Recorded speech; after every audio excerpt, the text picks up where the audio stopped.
자,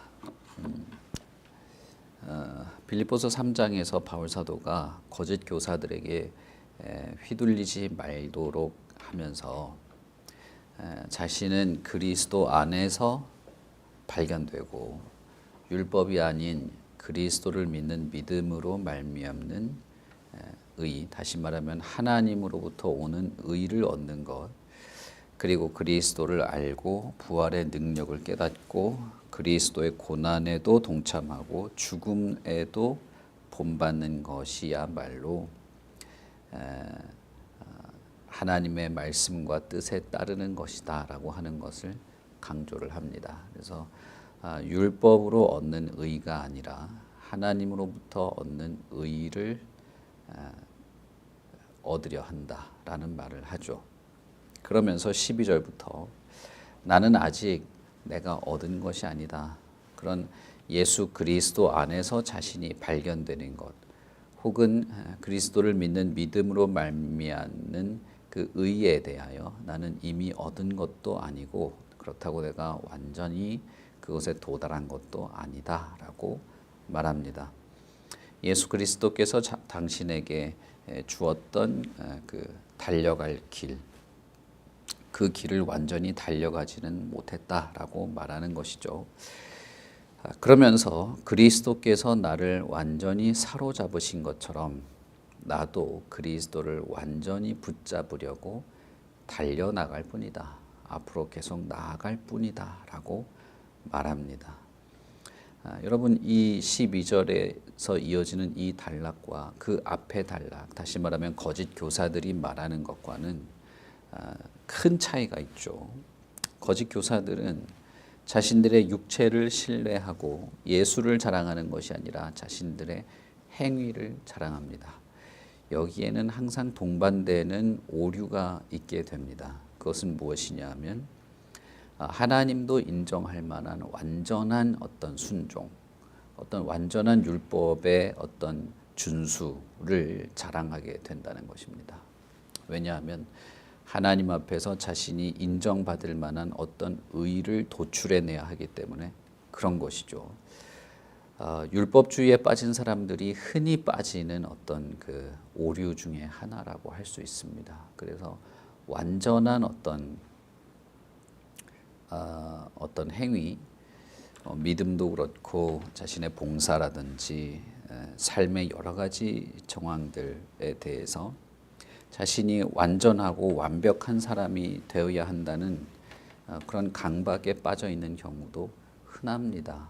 그래서 이런 경우에 갖가지 규율, 자기들만이 만들어내는 규율 이런 것도 있고, 이렇게 전통적으로 이어져 내려오던 어떤 그런 성경에서는 장로의 전통 이런 말도 하는데 그런 것도 있어서 자기들만의 어떤 그런 규칙에 얽매이는 경우도 흔하게 있습니다.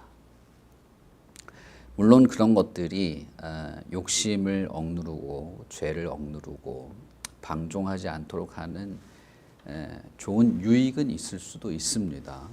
그러나 그 근본적인 문제가 있는 것이죠. 그런 갖가지 것들을 내가 잘 지킴으로써 내가 어느 정도 완전한 사람으로 보이고 그럼으로써 하나님 앞에 나의 믿음도 인정받을 수 있다라고 하는, 다시 말하면 육체를 신뢰하고 육체를 자랑하는 그런 거짓 교사들의 논리들이 있는 것이고, 그것은 현대 교회에도 상당히 팽배해 있는 생각들 중에 하나입니다. 그래서 여러분 보면 기도 같은 것들도 자기 나름대로 규칙을 정하는 거예요. 그래서 그걸 지키면 마치 자신이 뭔가를 달성한 듯한 느낌을 받는 것입니다.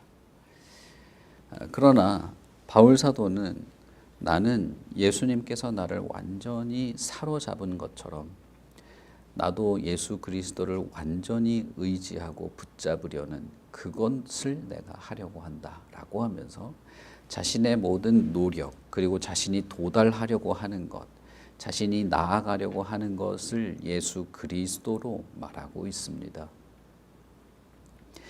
내가 완전한 사람도 아니고 내가 거기에 도달한 것도 아니다. 그러나 바로 앞단락에서는 나는 율법으로 보자면 완전한 사람이었다라고 말하죠. 바울의 논리대로, 거짓 교사들의 논리대로 말하자면 바울 사도는 이미 얻은 사람이라고 할 수 있습니다. 그는 온전히 이루었다라고 자기 자신을 말하죠. 그런데 그리스도와 비교해 보자면, 그리스도라고 하는 분을 내가 생각해 보자면, 혹은 그리스도께서 나에게 제시한 달려갈 길을 내가 생각해 보자면 나는 아직도 달려가야 한다. 다시 말하면 하나님으로부터 오는 의, 그리고 예수 그리스도 안에서 내가 살아가는 것에 대해서는 그 율법의 노력, 외적인 어떤 행위적인 노력, 그런 것과는 비교할 수 없는 것이 있다라고 말하는 것입니다. 그러면서 13절에 형제들아 나는 아직 내가 잡은 줄로 여기지 않는다. 오직 내가 지금까지 얼마나 잘해왔는가 그런 것이 아니고 앞으로 내가 더 나아갈 뿐이다 라고 말합니다. 바울은 오직 한 가지에만 나는 집중하겠다. 그것은 표대를 향하여 나아가는 것이다. 여기서 말한 것은 이 표대라고 하는 것은 결승점을 말합니다. 그리고 결승점을 통과한 그 경주자에게 영예로운 상을 수여하는 것처럼 나는 그 결승점을 끝까지 달려가서 거기서 주는 상, 하나님께서 약속하신 상을 받기 위하여 나는 계속 나아간다. 그리고 그리스도께서 나를 이렇게 부르셨다. 그렇게 하도록 부르셨다라고 말하는 것입니다. 이것은 예전에 고대 로마 사회가 가지고 있던 어떤 그 경기의 모습을 말하고 있는 것이죠. 지금도 우리가 올림픽 같은 걸 하지 않습니까? 고대 로마, 그리스 로마 사회에서 이런 경주 같은 것들을 했는데 그때는 지금처럼 뭐 금메달, 은메달 이런 게 있는 게 아니고 경주를 완수하게 되면 다 그들에게 면류관을 줬습니다. 그래서 경주를 완수한 사람 뭐 이런 것들이죠. 바울은 그런 것을 말하고 있습니다. 내가 중간에 곁길로 나아가지 않고 예수 그리스도의 복음에서 멀어지지 않고 그 그리스도께서 나에게 주신 그 결승점, 내가 달려갈 그 길, 그것을 완수하고 그 결승점을 통과할 때 통과한 자에게 주는 그 영예로운 상처럼 하나님께서 나에게 약속하신 그 상을 기대한다.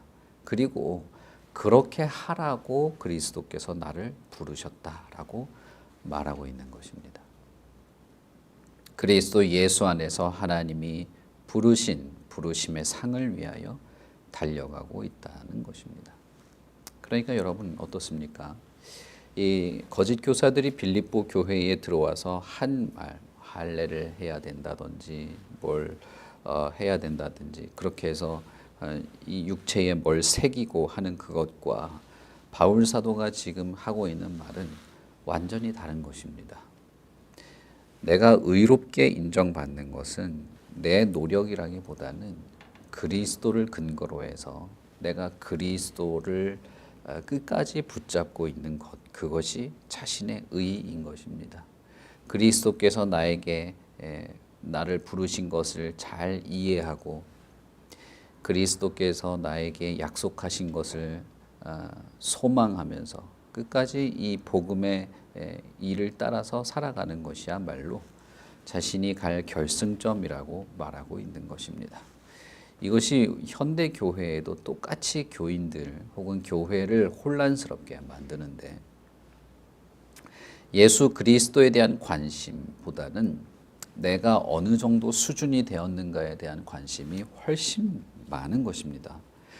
그리고 뭔가 내가 어떤 행위라든지 교회에서 하는 어떤 뭐 행사라든지 때로는 자기들만이 만들어낸 규칙 가지고 뭘 하고 그걸 완수하면 약간의 자부심도 느껴지고 뿌듯함도 느껴지고 그런 것이죠. 때로는 아주 좋은 일도 그 중심에 그리스도를 향한 마음이 더 깊어지는 것이 아니라 자기가 이런 일을 할 수 있었고 이렇게까지 내가 마음을 먹었고 이렇게까지 내가 헌신했고 희생했고 견뎠다는 것에 대해서 훨씬 더 비중치를 두는 그런 뭐랄까요? 그런 인간의 근본적인 습성이라는 것이 있습니다. 그래서 하나님의 자리에 내가 자꾸 있으려는 것이 본능적으로 있기 때문에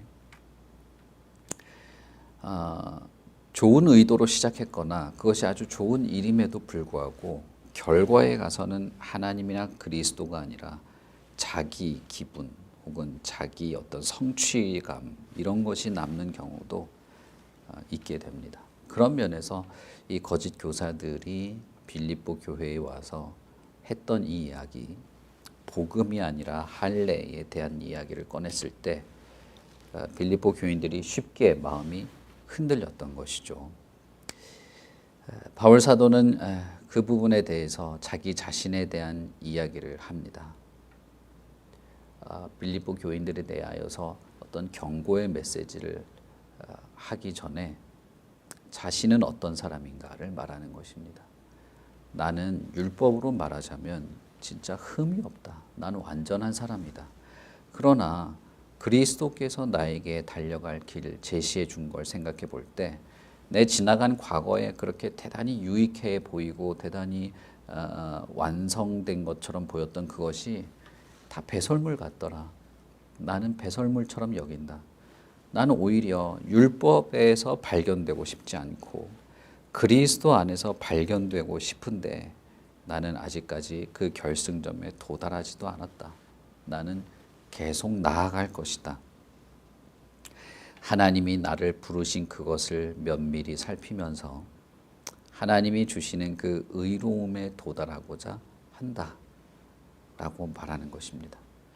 오직 한 가지 자신에게 남은 것, 앞으로 내가 나아가야 할 그 길, 예수 그리스도의 복음에 합당하게 생활하는 것, 생명의 말씀을 굳게 붙잡는 것, 예수 그리스도의 마음을 품는 것, 그리고 그분의 마음을 닮아가는 것, 율법으로 얻는 의를 얻으려고 발버둥 치던 것이 아니라 그리스도께서 부르신 대로 약속된 것을 얻으려 하는 마음으로 간다는 것입니다. 그래서 15절에 이렇게 말합니다. 그러므로 누구든지 우리 온전히 이룬 자들은 이렇게 생각하여야 한다. 여기서 이제 온전히 이루었다라는 말은 신약 성경에 여러 말로 번역이 되어 있는 것인데 15절에서 이것을 온전히 이루었다라고 번역을 해서 약간 뭐랄까요? 약간 뉘앙스가 좀 어렵습니다. 근데 여기서 온전히 이루었다라고 하는 것은 아직 이 신앙과 복음과 어떤 믿음에 대해서 잘 알지 못하는 흔히 우리 표현대로 하면 초신자가 아닌 그런 사람들, 뭐랄까요? 초신자가 아니니까 구신자, 오래된 사람. 단어 자체의 뜻은 성숙한 사람 이런 뜻입니다. 그러니까 누구든지 우리 빌립보 교회 형제들아 이렇게 하면서 형제들아 당신들은 알 만큼 알지 않는가? 성숙한 사람들이 아닌가?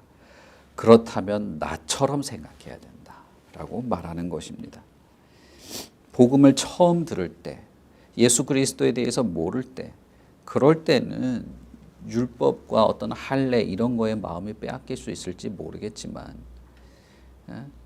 성숙한 사람들, 영적으로 당신들은 이미 성숙하여 있고 성장하여 있는데 그런 형제들, 빌립보 형제들, 당신들은 이렇게 생각해야 합니다. 나처럼 생각해야 합니다. 라고 권면하고 있는 것입니다. 이것은 빌립보 교회 형제들뿐 아니라 지상에 있는 모든 교회 그리고 신앙을 가지고 신앙의 성장을 위하여 협력하고 한 마음과 한 뜻이 되어야 하는 모든 교회가 이렇게 생각해야 하는 것입니다. 어떤 프로그램으로 사람을 돌리고 그걸 수료하고 마치면 마치 뭔가 수준에 올라가 있는 것처럼 그렇게 생각할 것이 아닙니다. 오히려 그리스도에 대해서 더 깊이 알고 그분의 순수함과 넓이와 높이와 깊이, 그 복음의 깊이, 그 풍성한 말씀의 은혜들을 계속해서 알아가면서 우리가 그 온전하신 그리스도의 뜻, 그분이 우리에게 주신 사명, 그리고 교회와 각 성도들이 나아갈 바를 알려주신 그것을 우리 앞에 이렇게 제시된 그런 것들을 충실하게 해 나가려고 하는 이것을 해야 하고, 마침내 우리가 인내 가운데 그리스도를 쫓아간 그것이 하나님 앞에서 인정받는, 다시 말하면 그리스도 안에서 내가 발견되는, 그리스도 안에 있는 사람으로 인정되는 그것에 우리는 마음을 두어야 하는 것입니다.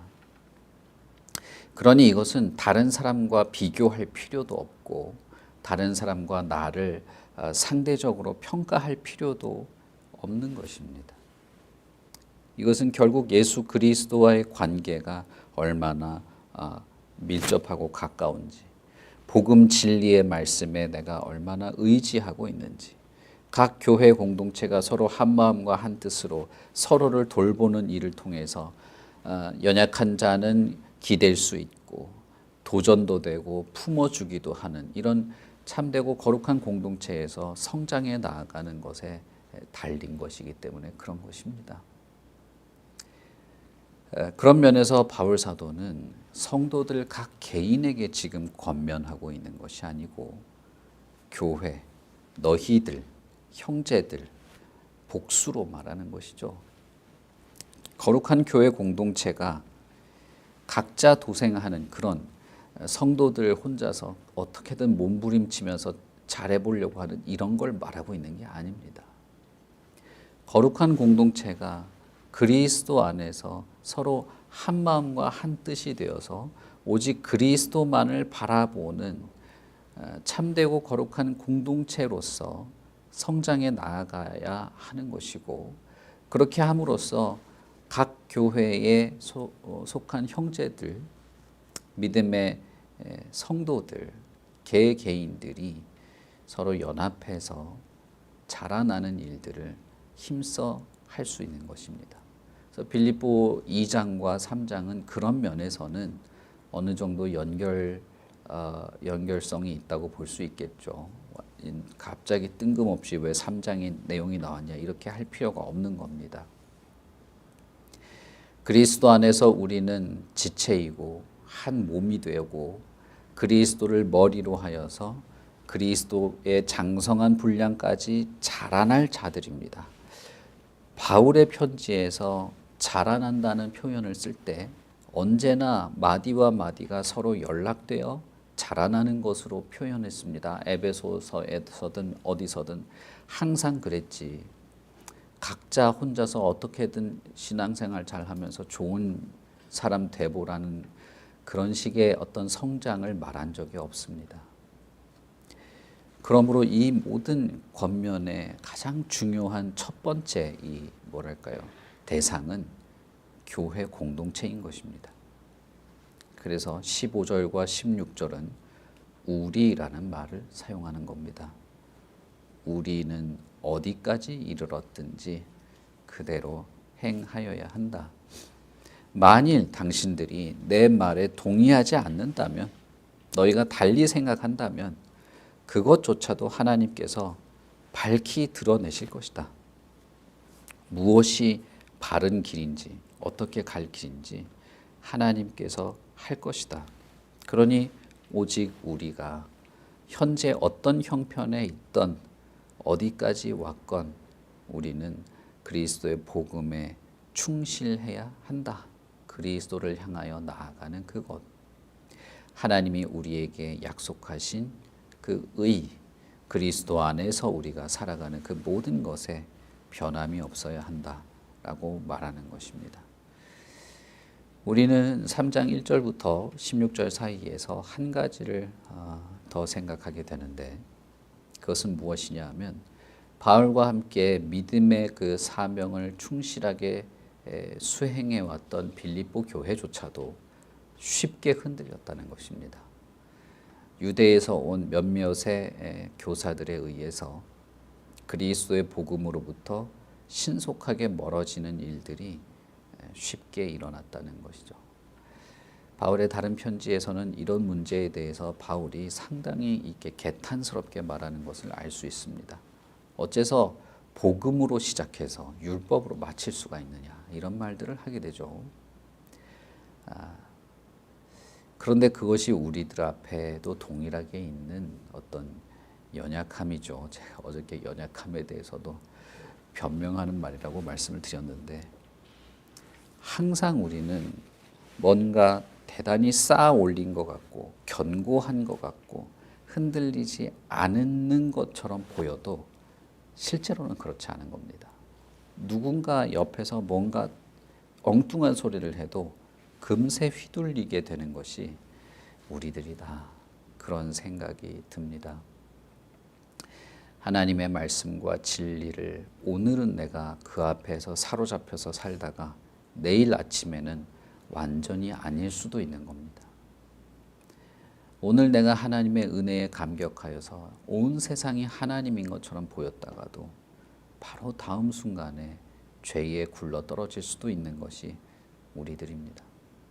누가 칼을 들고 위협하는 것이 아니라 아주 사소한 것임에도 불구하고 우리의 이 이기적인 마음과 죄악된 본성, 우리 앞에 마음에 깊이 뿌리 박은 하나님에 대한 반항심을 자극하기만 하면 금세 휘둘러지는 것이 인간이에요. 여러분, 베드로를 한번 보십시오. 베드로처럼 드라마틱하게 상황이 반전된 사람이 없죠. 바로 얼마 전까지, 바로 한두 시간 전까지 주님과 식사를 하다가 너희들이 나를 다 버릴 것이다 라고 하니까 이 사람들은 다 버려도 나는 아닙니다. 예수님, 11명이 다 예수님을 버려도 나는 아닙니다 했던 사람입니다. 그러는데 군인들이 들이닥쳤죠. 그 군인들 앞에서 칼을 들고 휘두른 사람이 베드로예요. 그런데 그 다음 1시간이나 지났겠습니까? 그 다음에 대제사장의 집을 문 앞에 들어오는 사람을 이렇게 카운팅하는 그 여자 소녀, 조그만 여자 아이가 아저씨 갈릴리 출신이시군요 하니까 바로 예수님을 저주하지 않습니까? 내가 무슨 갈릴리 사람이냐고, 저 이상한 사람 때문에 나를 오해하고 있다. 한두 번 그렇게 말했는데도 계속해서 이 여자애가 귀찮게 하니까 예수님을 저주하지 않습니까? 이게 불과 하룻밤 사이에, 하룻밤도 아니죠. 불과 한두 시간 사이에 일어난 일입니다. 베드로가 예수님 앞에서 자신이 호언장담했던 것이 거짓말이 아니에요. 진짜 그 사람은 자기 자신을 믿었을 겁니다. 나는 절대 그럴 사람이 아니야. 난 진짜 확실해. 주님을 나는 절대 배신하지 않을 거야. 칼을 들고 망치를 들고 온 군인들 앞에서도 꺾이지 않았어요. 그런데 여자아이가 한마디 하니까 와르르 무너지는 것이죠. 우리도 그럴 수 있는 것이죠. 마귀는 예수를 3번이나 시험합니다. 예수님을 3번이나 시험할 정도라면 저와 여러분은 말도 못하는 거죠. 말도 못하는 겁니다. 그렇기에 우리는 나에게 신뢰를 두기보다는, 내가 뭘 해왔다는 것에 신뢰를 두기보다는, 내 과거에 무슨 대단한 경험이 있던 뭐가 어떻게 됐건, 그리고 내가 이 주변 사람들보다 더 잘하건 못하건 그리스도만을 내 마음의 중심에 두어야 합니다. 교회가 뭘 대단한 걸 하건 뭐가 있건 규모가 있건 적건 간에 다른 것이 아니라 오직 그리스도의 복음을 선명하게 드러내고 거기에 우리가 다 사로잡힌 채 달려가야 하는 것입니다. 여러분, 그 일을 위해서 기도하십시오. 그 일을 위해서 우리가 교제도 하고 권면도 하고 같이 모이고 예배도 하고, 우리가 그 앞에서 그리스도께서 우리에게 보여주신 달려갈 길, 그 길의 결승점에까지 서로 함께 서로 용기를 주고 도전도 하고 일으켜 세우면서 가는 것이죠. 그것이 우리입니다. 저는 그것이 우리라는 말이라 생각이 돼요. 바울 사도는 그렇기 때문에 빌립보 교회 완전히 지역적으로는 동떨어져 있지만 바울은 우리라고 하면서 빌립보 형제들이 흔들리는 것 같으니까 그들과 함께 그들을 붙잡으면서 달려가고 싶은 것입니다. 그런 면에서 이 바울의 편지가 지난번에도 말씀드렸지만 정말 목회적인 편지 같아요. 이게 목회자의 마음 같은 느낌이 많이 듭니다. 선생처럼 지적하고 틀렸잖아, 뭐 잘했잖아 이걸 말하고 있지 않아요. 같이 가야 되고 결승점에 나도 가야 되는데 당신들이 나와 함께 가야 될 러닝 메이트인 거죠. 그렇기 때문에 바울은 현재 이 사람들을 굳게 붙잡고 같이 가고 싶은 겁니다. 여러분, 우리의 교회가 그러해야 하고 저와 여러분이 그러해야 하고 여러분도 저를 붙잡아야 하고 저도 여러분들을 붙잡고 가는 것이죠. 그것이 바울 사도가 여기서 말하고 있는 오직 우리가 어디까지 이르렀든 그대로 가자라고 하는 말이 아닐까 생각을 합니다. 여러분, 우리 교회 성도들, 우리와 함께 예배드리는 모든 믿음의 동역자들을 생각하시고 참되고 거룩한 교회를 꿈꾸면서 우리가 함께 기도했으면 좋겠습니다. 우리 같이 기도하겠습니다. 하나님 아버지, 하나님께서 우리에게 믿음의 길을 보여주십니다. 말씀 통해서 그 하나님의 뜻을 따라 살아갔던 모든 성도들의 삶을 통해서 우리에게 알려주십니다. 예수님의 제자들과 사도들과 그 교회의 성도들, 극심한 핍박 속에서도 그리스도만을 바라보며 견뎠던 사람들, 그 가운데에서 많은 어려움들이 있었지만 끝까지 서로 의지하며 거룩한 공동체를 이루며 나아갔던 자들을 생각해 보게 됩니다. 현재 우리의 삶도 다르지 않고 현재 우리의 삶도 오직 예수 그리스도를 바라며 살아가야 하는 것에는 변함이 없습니다. 우리의 교회도 같은 것이라 믿습니다. 참사랑 교회의 모든 성도들 한 사람 한 사람을 하나님께서 도우시고 지키시고 거룩한 진리의 말씀에 참으로 사로잡혀 있기를 바랍니다. 예수 그리스도께서 우리를 완전히 사로잡고 있는 것처럼 우리도 그리스도를 온전히 붙잡고 싶습니다. 그리로 나아가고 싶습니다. 그러니 우리가 참으로 하나님의 택하신 백성이요 그리스도의 몸이요 거룩하고 참된 교회로 잘 세워져 가게 하여 주시옵소서. 우리의 하루하루의 삶이 내 개인의 삶이 아니라 공동체의 일원으로 우리가 함께 이 경주를 해 나가는 자들로 살아가는 것인데 우리가 어디에 있던 어떤 형편에 있던 하나님의 거룩한 교회 공동체의 일원으로 그리고 예수 그리스도의 제자로 그리스도의 복음에 합당한 자로 생명의 진리의 말씀에 밝히 드러내게 하는 자로 그렇게 살아가게 하시옵소서. 우리가 참으로 한 마음과 한 뜻 성령께서 우리에게 부어주시는 하나님의 그 영광스러움에 사로잡혀서 살아가게 하시고 우리뿐 아니라 이 땅에 있는 모든 교회 하나님의 거룩한 백성들 성도들이 그렇게 성장해 나아가도록 역사하여 주시옵소서. 감사합니다. 예수님 이름으로 기도합니다. 아멘. 하늘에 계신 우리 아버지여 이름이 거룩히 여김을 받으시오며 나라의 임하옵시며 뜻이 하늘에서 이룬 것 같이 땅에서도 이루어지이다. 오늘날 우리에게 일용할 양식을 주옵시고 우리가 우리에게 죄 지은 자를 사하여 준 것 같이 우리 죄를 사하여 주옵시고 우리를 시험에 들게 하지 마옵시고 다만 악에서 구하옵소서. 대개 나라와 권세와 영광이 아버지께 영원히 있사옵나이다. 아멘.